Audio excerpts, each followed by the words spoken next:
Hola, mi nombre es Yosiri Sierra Brango, soy estudiante de la Universidad del SINU y le vengo a hablar sobre el poder constituyente. Hablaremos un poco sobre la soberanía compartida. La burguesía del Parlamento se convierte en los únicos depositarios de la soberanía del Estado, lo que significó la casi inexistencia de la teoría democrática del constituyente y la sustitución de la idea de soberanía democrática por la soberanía del monarca, o la afirmación de que no existe poder constituyente sino solo los poderes constituidos, y en donde el protector supremo de la Constitución era el rey. La soberanía compartida era la vieja aspiración del nacionalismo recalcitrante, lo que significaba que las autonomías no tienen que cumplir las leyes del Estado cuando no les interese, empezando por la Constitución. Pero en cambio el Estado tiene que seguir cumpliendo sus obligaciones con las autonomías, financiándolas para velar por el servicio básico e imprescindible que siguen prestando por mal que lo hagan los dirigentes autonómicos. Ahora hablamos un poco sobre la negación de la teoría democrática del poder constituyente. Una vez elaborada la constitución del poder constituyente, no desaparece ni queda sumido en la Constitución. El poder constituyente no desaparece, siempre podrá nuevamente hacerse presente. Si existe la conciencia de los órdenes establecidos, no es satisfactorio o no cumple los propósitos, y si se cuenta con la fuerza o magnitud política capaz de articular nueva. El poder constituyente no queda integrado a la Constitución que resultó del mismo. En la Constitución se ordenan y regulan poderes constituidos por lo que esencialmente limitados y que están sometidos en la actuación de la ley fundamental. El poder constituyente no equivale a la Constitución. Este es el producto y permanece con validez y vigor hasta que el poder constituyente así lo determine.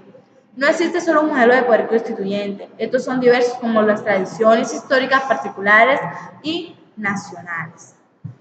Ahora vamos a hablar un poco sobre el principio de rigidez en la Constitución. El principio de rigidez de la Constitución señala que para realizar una reforma al texto constitucional es necesario seguir un procedimiento especial mediante el cual las autoridades que tienen la facultad acreditada por las leyes confirman la figura con la capacidad de reformar la Constitución. Algunos autores lo denominan constituyente permanente.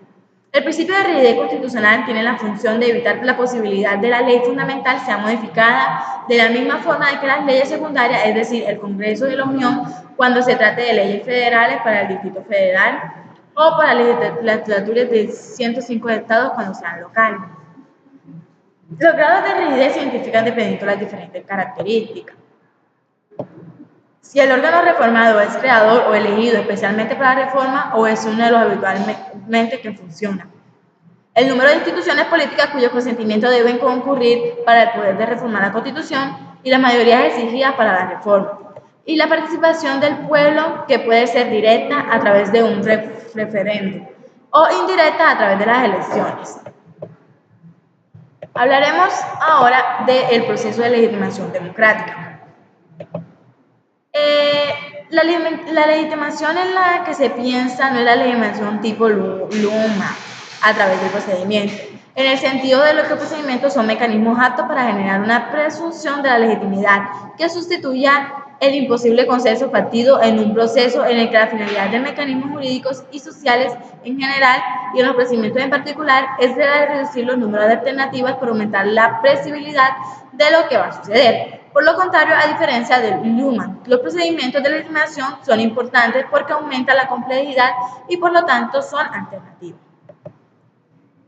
La idea política del pueblo es la democracia, que no es solo una cuestión de procedimientos electorales y además es parte más de un sistema institucional todavía que le sigue faltando, entre otros muchos aspectos. El poder constituyente desaparece una vez que queda concluida su función. El poder constituyente revoluciona. Una vez elaborada la Constitución, el poder constituyente no desaparece ni queda sumiso en la Constitución. El poder constituyente siempre podrá nuevamente hacerse presente. Se existe la conciencia de que el orden establecido no es satisfactorio o no cumple sus propósitos, y si se cuenta con la fuerza o magnitud política capaz de articular nuevas pretensiones para sustituir o modificar radicalmente el status quo. El poder constituyente no queda integrado a la Constitución que resultó del mismo. En la Constitución se ordenan y se regulan poderes constituidos que son la esencia delimitados y que están sometidos a la actuación de la ley fundamental. El poder constituyente no equivale a la Constitución. Este es su producto y permanece con validez y vigor hasta que el poder constituyente así sea determinado. La contención revolucionaria o del poder constituyente. El poder constituyente revolucionario quedó diluido y subordinado al monarca a las fuerzas conservadoras de las sociedades europeas del siglo XIX. Una vía para que el poder constituyente no se manifieste en su realidad revolucionaria y sin atender al poder constituido consiste en que el último tenga las reformas y procedimientos abiertos, democráticos y de actuación. Ahora, el modelo del poder constituyente. El modelo del poder constituyente es la voluntad originaria, soberana y suprema y directa que tiene el pueblo para constituir un Estado, dándole personalidad al mismo y dándole organización jurídica y política que más le convenga. Y por último, hablaremos de los principios suprapositivos y los principios supralegales democráticos. ¿Qué podemos decir esto? La posibilitación del principio democrático en el artículo 1 de la Constitución Constituyente, uno de los pilares del núcleo vale decir, en que se asienta sus sistemas republicanos y este carácter de valor supremo del Estado constitucional de derecho debe tener eficacia directa sobre el resto de las fuentes del ordenamiento jurídico infraconstitucional y obviamente sobre el reglamento, de donde sigue que la potestad del Parlamento para radicar las normas de su propio gobierno interno no solo está prevista en la Constitución Política en el artículo 121, inciso 22, sino que constitucional, el sistema democrático y específica la Asamblea Legislativa como el poder constitucional.